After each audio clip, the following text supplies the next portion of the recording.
In the beginning, God created. And I look at my own life, plans drawn, erased, revised, expectations. Am I following in his path or making my own calculations? By faith, we understand that the universe was created by the word of God, so that what is seen was not made from things that are visible. So why do I derail future faith with unrealistic expectations? God, are you really with me? Do you really care? When I cry in distress, are you really there? Your word says yes, but sometimes I doubt it. But clearly my own path needs rerouting. 'Cause every time I walk my own way, I get lost and lose faith. But even though I might forget the path, I now realize he is the way. He knows which road I should take. He made the sun. His creation is marvelous and there can be no doubt.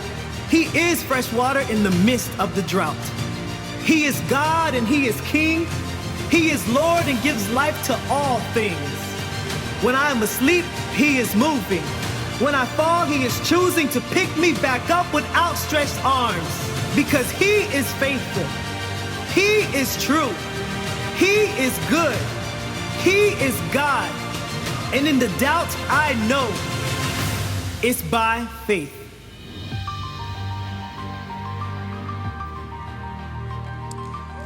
So let's keep talking about faith. Now faith is, right now. There is something to be known right now that will create something in tomorrow that will not be in the absence of faith now.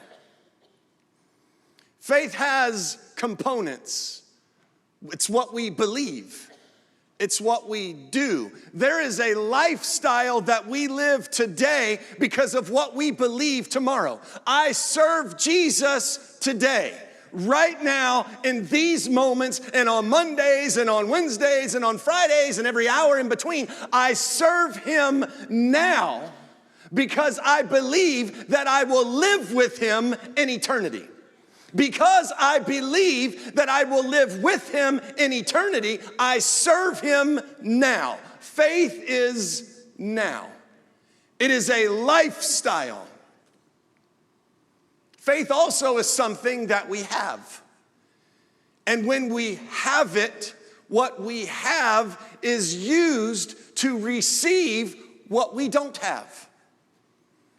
So lifestyle, faith is a lifestyle, and faith is something that I have. But what if I don't have it? Or what if I have faith, but I don't have enough faith? Like, is that even possible? Go with me to the book of Luke, chapter 17, and we're going to begin reading at verse 5. The apostles said to the Lord, "Increase our faith." And the Lord said, "If you had faith like a grain of mustard seed, you could say to this mulberry tree, 'Be uprooted and planted in the sea,' and it would obey you. Will any one of you who has a servant plowing or keeping sheep say to him when he has come in from the field, 'Come at once and recline at table'? Will he not rather say to him, 'Prepare supper for me, and dress properly, and serve me while I eat and drink, and afterward you will eat and drink'? Does he thank the servant because he did what was commanded? So you also, when you have done all that you were commanded, say, 'We are unworthy servants. We have only done what was our duty.' On the way to Jerusalem, Jesus was passing along between Samaria and Galilee. And as he entered a village, he was met by 10 lepers who stood at a distance and lifted up their voices, saying, 'Jesus, Master, have mercy on us.' When he saw them, he said to them, 'Go and show yourselves to the priests.' And as they went, they were cleansed. Then one of them, when he saw that he was healed, turned back, praising God with a loud voice. And he fell on his face at Jesus' feet, giving him thanks. Now he was a Samaritan.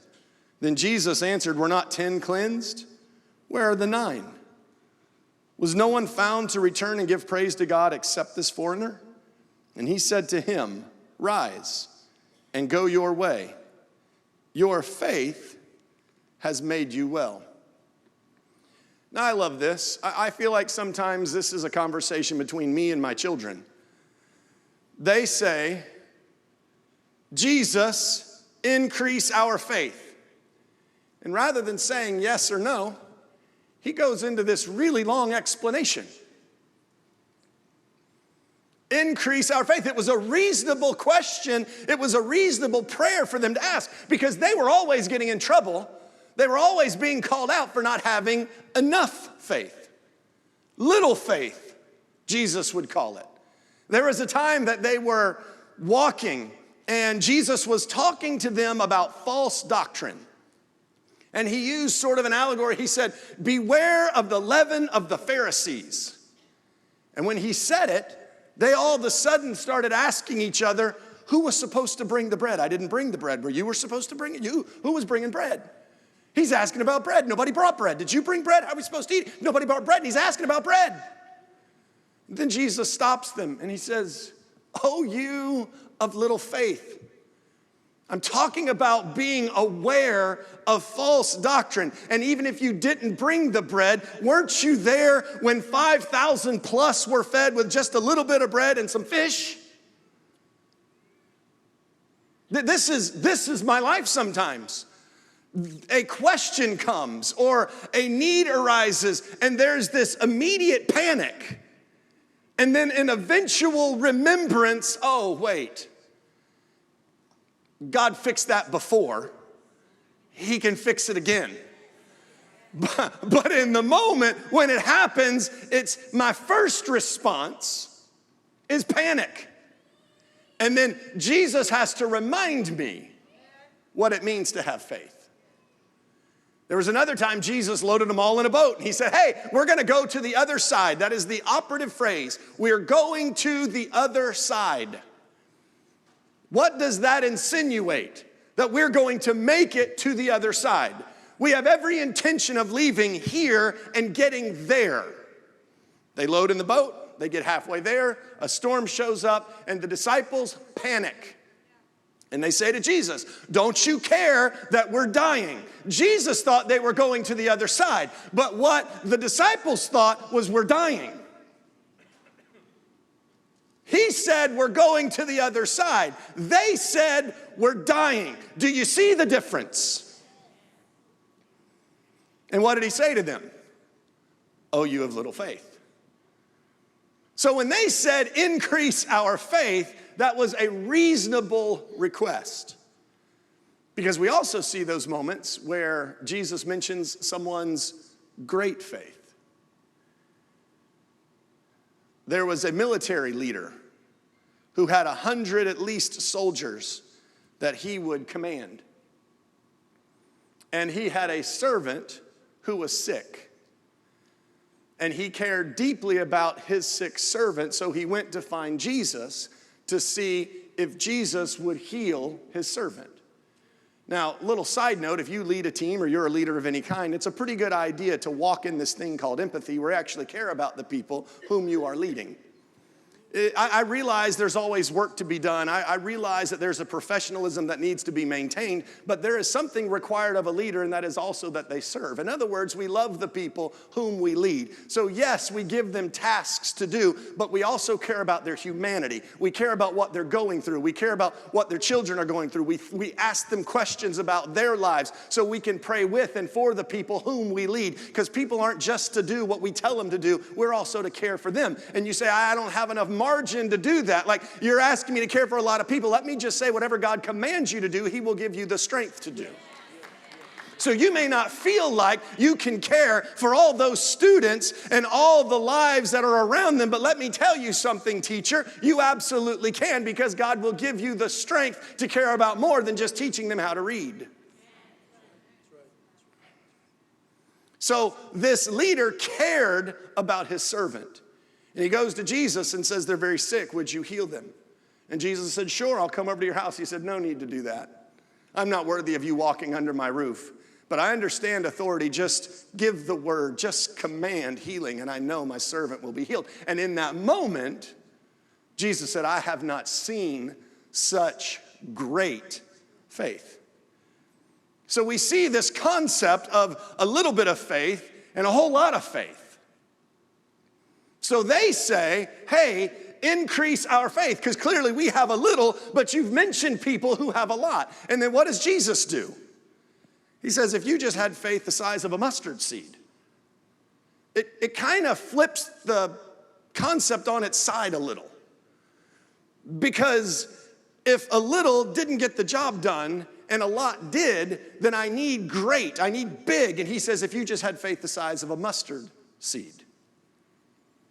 Sometimes we discount the faith that we have, and we discount what we understand, not realizing that that's the very thing that God wants to leverage for what we do not understand. Because the one thing we will learn about faith throughout this whole process is faith is faith is faith is faith. So if it requires faith to be saved, which it does, by grace are we saved through faith, then the same way that it requires faith to be saved, in other words, to receive salvation, there is the same concept of faith that is required to receive any other promise that God has made you. So it's not always about little or great as much as do you have faith? Do we even have it? I know in my life there are spaces of my life where I feel like my faith, like I just believe. And then there are parts of my life where I doubt, like I do. If you asked me, like if you said, Sean, God told you to give every single thing that you have, just give it to him. I feel like I would have very little problem doing that. One, I believe if he asks for it, it's because he needs it. And then I also believe at the point that I need it, he'll supply. Now, part of the reason why that seems to be such a belief in my life is I've actually seen him do those things. But let me say what I haven't seen. I go through the Gospels. I go through the book of Acts. I go through the Gospel, Genesis to Revelation. I go through it all, and here's what I see. God do miraculous things. He has parted waters. Peter walked on water. I don't think I can walk on water. I don't. I don't even like swimming in the ocean because I'm afraid a shark's going to eat me.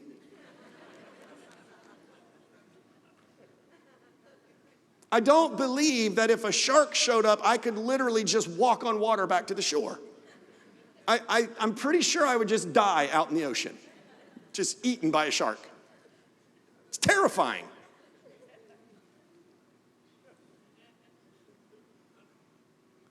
But we all have sharks in our lives.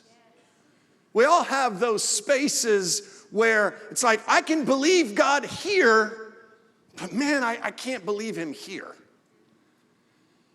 And it's almost as if Jesus is saying, if you just believe, then you can say to a mulberry tree, be uprooted, and it will be tossed into the sea. It's not about having more faith, it's just about having faith.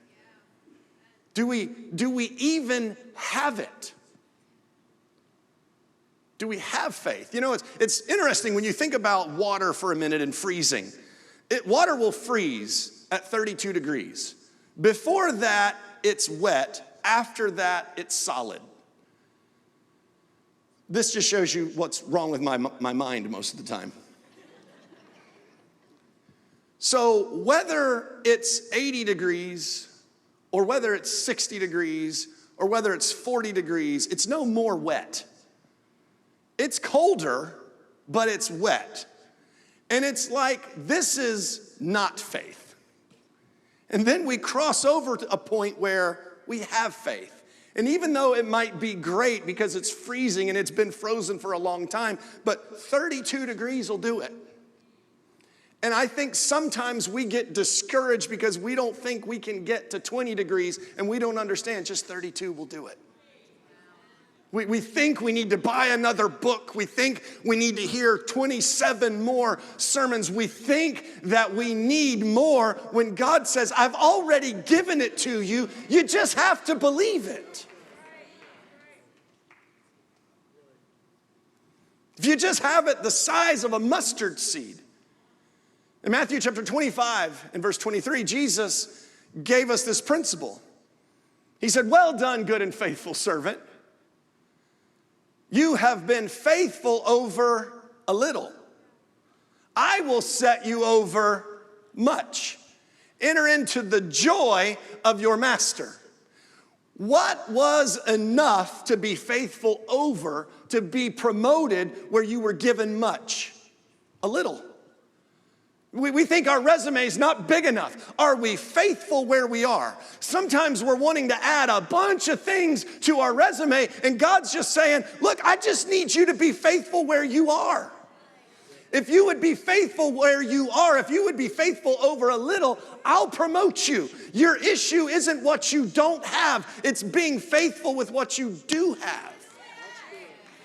God is not asking us to believe him for something that we don't have and asking us to use something we don't have. When he wants to give you something you don't have, he can give that to you when you're faithful with what you do have. Just faithful over a little. We see this in the life of Moses. God appears to him. God says, I need you to go tell Pharaoh, let my people go. And Moses is like, I don't have the strength to do that. I don't have the words to do that. I can't actually do that. I don't have what I need. And God says, what's in your hand? A staff. We'll throw it on the ground. Throws it on the ground, and God miraculously turns it into a snake. What did God do? God used the thing that Moses said wasn't worth anything. I love this. It's one of my favorite stories. There was a lady who was married to a prophet. And he was one who was led by Elisha, the prophet. And the prophet that was a friend of Elisha, he died. And he left his wife and his children in kind of a financial mess. And she goes to the prophet and she says, I can't pay my bills. I don't have enough. And now they say they're going to come take my children away to be their slaves. Now that's a dire position. She has no resources. They're going to take her children. She goes to the prophet and he says, well, what do you have? She says, nothing. Except. Nothing except for a jar of oil.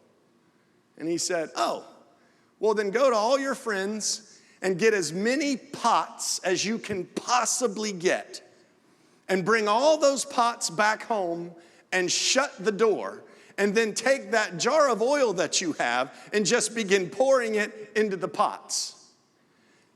Now that had to sound a little bit ridiculous. God, I don't have enough. What do you have? I have a wallet with $1. Well, just go around and just keep using that $1 to pay all your bills.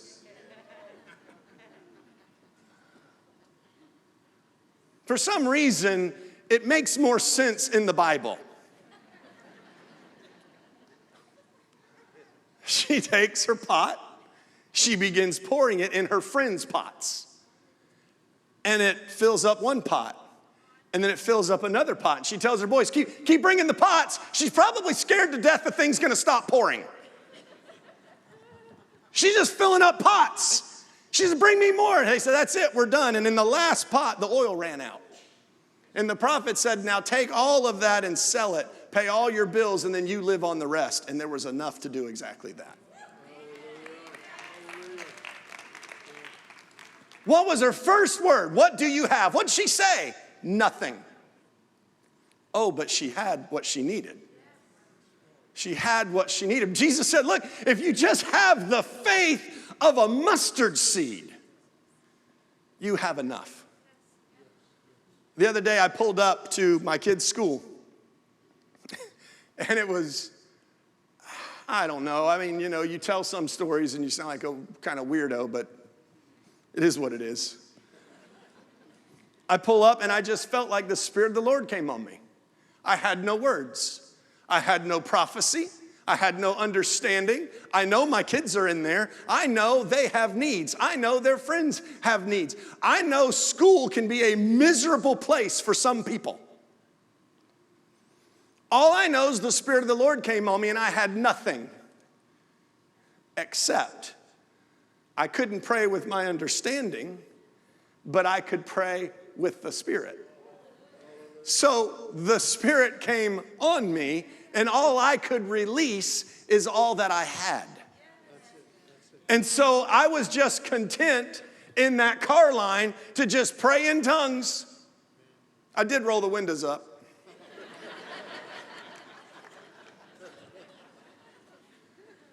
And then I finished. You say, what good did that do? I have no idea.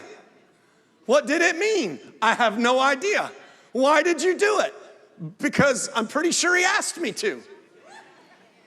All I had were words. Jesus says, if all you have is faith the size of a mustard seed, you can just say to this tree, be removed and be cast into the sea. And that sounds kind of small, but he also said the same thing a little later. If you have the faith just the size of a mustard seed, you can say to a mountain. Now, it blows my mind that he didn't say, if you have the faith of a mustard seed, say to this tree. And then if you have the faith of a tree, say to this mountain. I'm pretty sure most mountains are bigger than most trees. So it seems like if I need to move a mountain, then I need what I don't have if all I have is enough faith to move a tree. But what did he say? If you just have faith the size of a mustard seed, you can remove a tree or a mountain. So again, maybe it's not so much about having more, but just using what I have. Increase our faith, Jesus. And what was his answer? You already have enough. And then he gets into what's probably not as exciting for everyone else, but this is where I just come alive. He goes and he talks about a servant. And, this is a part where in Christianity today, we don't get as excited by that piece, right? So he tells it in a way where we are the master. Because he just got done saying, if you say to a tree, the tree will obey who? He says it'll obey you. So he kind of puts you in the driver's seat. And then he says, if you have a servant and you ask your servant to do something, do you say thank you? No, you don't say thank you to the servant because you just gave them something to do. What again is the position of the person of the disciple in this moment? The disciple is the master. In other words, the disciple has been given a certain kind of authority. And this isn't an unreasonable idea for us to understand that we have been given authority, because Jesus in Matthew chapter 28 and verse 18, he came to his disciples and he said, all authority that is in heaven or on earth has been given to me. And the reason why that was important is because earlier in Matthew chapter 16 and verse 19, he said, I will give you the keys to the kingdom of heaven. He didn't say I'm giving them to you right now. He said, I will give them to you. There was going to be a time when Jesus would be sacrificed for our sins and he would be victorious over death, hell, and the grave. And at this point, he would then give us the keys to the kingdom. He had not been crucified yet. Now on the backside of this crucifixion and the resurrection, he says, all authority now is mine. Now I'm giving that to you. So he's putting them in the seat of, you can say to this mountain, be removed. He's putting them back in a place of authority or power or dominion. So they are master in this space. He says, would you say to your servant? What does that mean? They're the boss. And I am sure that they got excited about that, because we all get excited about being the boss. What's my role? What's my position? Like, what can you give me that elevates me above someone else? I like the idea of being master. I like being the head and not the tail. I like being above and not beneath. I'd much rather be on the mountaintop than crawling around in the valley. Master. And then in the middle of this conversation, did you hear him flip it? He turns from what would you say to your servant to immediately calling them the servant, because he says, do what I commanded you.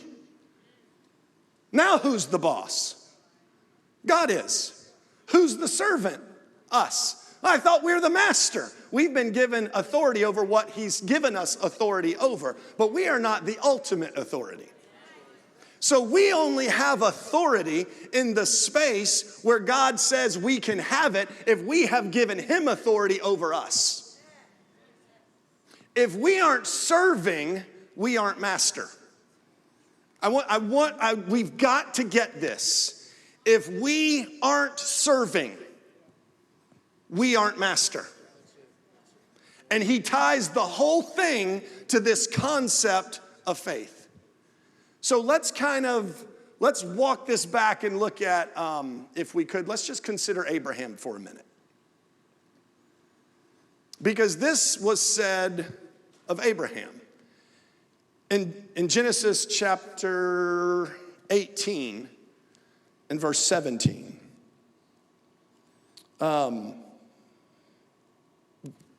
God says, shall I hide what I'm about to do from Abraham? Shall I hide what I'm about to do from Abraham? Why did he say that? Because according to James chapter 2 and verse 23, Abraham was called the friend of God. James didn't just make that up. That's what he found in 2 Chronicles. It's also written in Isaiah chapter 41 and verse 8. Abraham, the friend of God. And most of the time when we're talking about faith, this is what we are going to elevate. We're going to elevate this idea that Abraham was a friend of God. And being a friend of God matters because he said, will I hide from Abraham what I'm about to do? Being a friend means you get to hear things that you otherwise wouldn't get to hear if you were just a servant. Jesus said it this way in John chapter 15 and verse 14. He said, you are my friends if you do what I command you to do. For the servant does not know what his master is doing. But you are my friends, so that all that I hear from the Father, I will make known to you. So just as Abraham was made known what God was going to do because Abraham was a friend of God, Jesus says we are his friends so that we can know all the things that the Father will make known to us. But in Genesis chapter 26 and verse 24, when God was speaking to Isaac, he says, Isaac, I am with you. And I will bless you, and I will multiply your offspring for the sake of my servant Abraham. But I thought he was a friend. He was. He also was a servant. He was a servant of God, and he was a friend of God. And we are called to be servants of God, and we are called to be friends of God. Both always. Both always.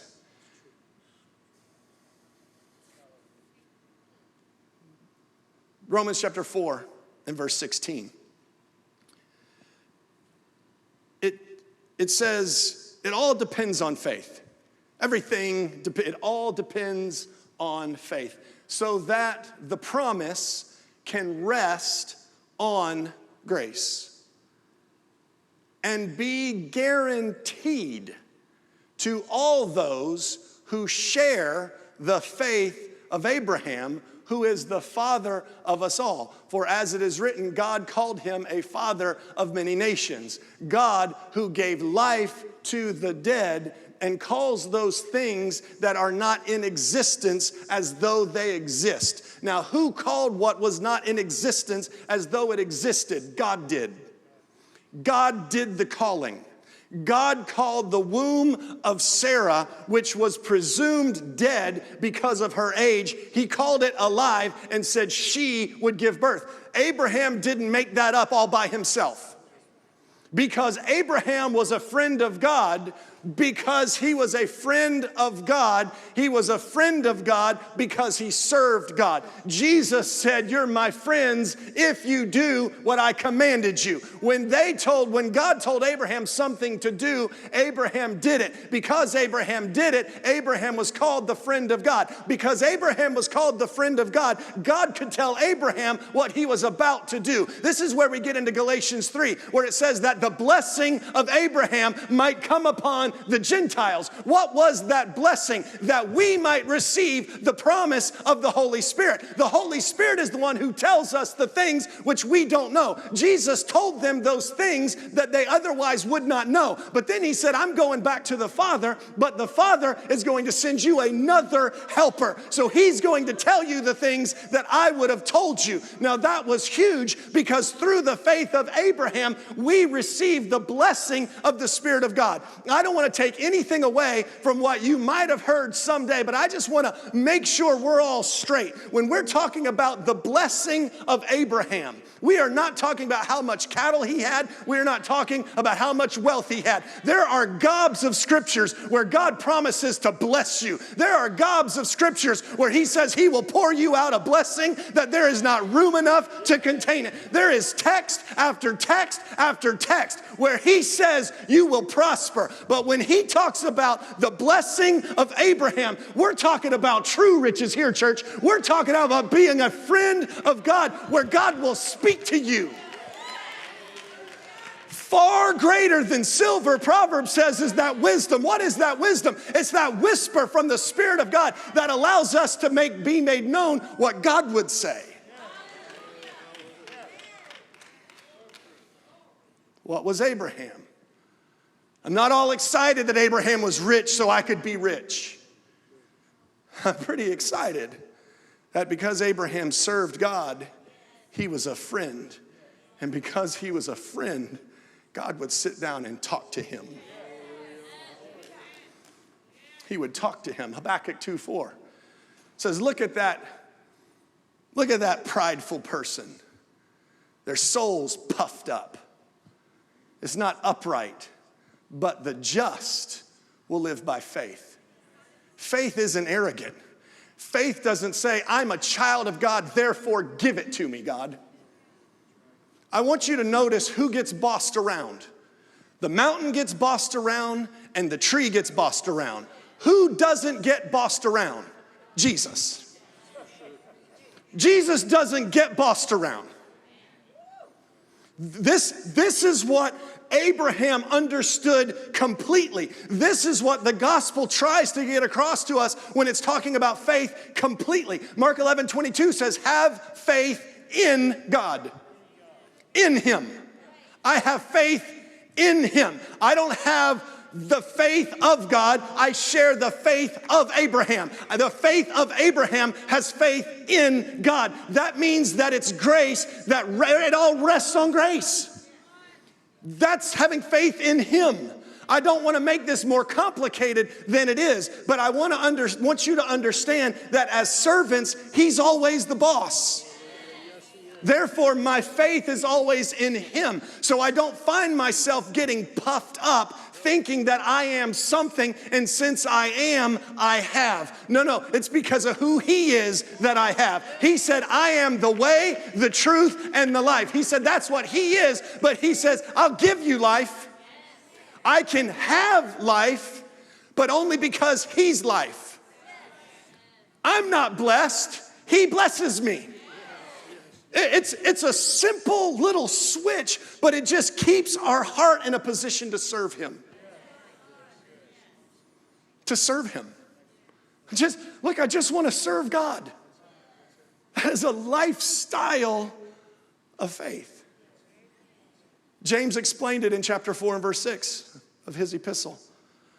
He said, God, he'll give more grace. He'll give more grace. But he resists the proud. And he gives more grace to the humble. The humble is not the one that talks about what they are. The humble is the one that talks about who he is. A servant will always revel in the master. Always. And we see this whole thing unfold. Like, he talks about this whole servant thing and says, if you have a servant, do you even say thank you? And then he goes on and says, so when you do what you're supposed to do, just see yourself as a servant. Like, what does that have to do with anything? And then they have this moment where there are these lepers. And 10 of them, they're all saying, Master, what does that mean? That means I'm servant, he's master. I'm having faith in him. I'm not just deciding what I want and according to my own desires am I going to apply godly principles of faith. Rather, I know I can't have faith if he hasn't spoken because faith has to rest on grace. Grace always begins with him. Faith is always subservient to grace. This is why God doesn't have faith. God is grace. Who's he going to have faith in? Faith is always subservient to something. It has to rest on something. What would the faith of God rest in? God is. He does. So we get to this point where they said, Master, you are master, I'm servant. Master, have mercy on us. Have mercy. And what did Jesus say? Go, show yourselves to the priests. Now, in that moment, did they have it? No. What does faith do? Remember, faith responds to the word of God as if what he said is true. If I'm going to show myself to the priest, then what I believe is that I have the thing that I asked him for. Master, have mercy on us. Go show yourself to the priest. In all my leprous self, I start walking towards the priest. And what did it say? They were healed as they went. Don't get discouraged when you emerge from your prayer closet and you don't have it yet. Don't get discouraged when you walk out of the house of God after feeling the power of God, but it seems like you don't have it yet. Let me tell you something. God just declared over your life something that didn't exist. And if you didn't get it in the moment, then you'll get it as you go. But don't stop going because you don't have it. Faith goes anyhow. I don't see it. Go anyhow. It says they were healed as they went. And then one of them, only one of them came back. And this, man, this is the guy I want to be, but I feel like sometimes I'm the other 9. He came back, and what did he do? He gave thanks. Now hear this. When the master tells the servant to do something, does the master say thank you? No. When we receive something from God and we don't say thank you, what we are saying is, I have what I want and now I'm the boss. Now I'm the boss.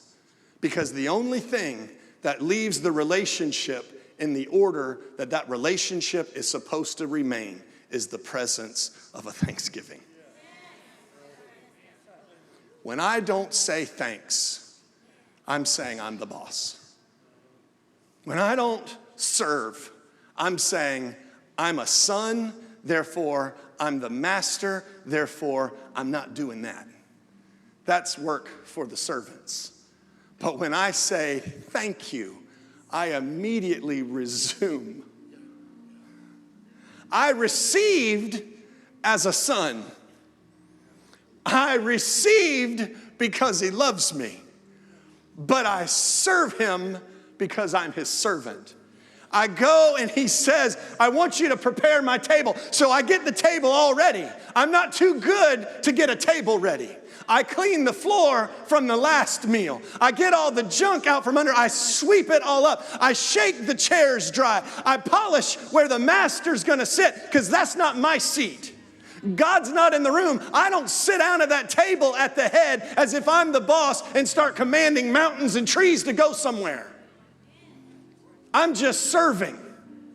I'm just getting the table ready. And then I hold the chair for the master. And the master comes and he sits down, and I push him up to the table.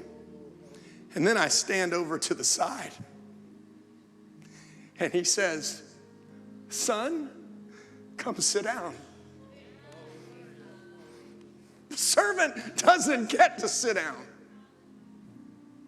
Come sit down. And then what happens? The creator of the universe calls me his friend. And he tells me what he's doing. He tells me what he's going to do in my life. And sitting there in that place of relationship with him, the master gets up, and I go back out, and I look at that tree that he just said, if I would say something to it, that it would obey me. Not that tree that I want, that tree that he said, if I speak to that one. I wanted to remove that tree, but in that time of relationship, he said, no, Sean, I'm gonna move that one.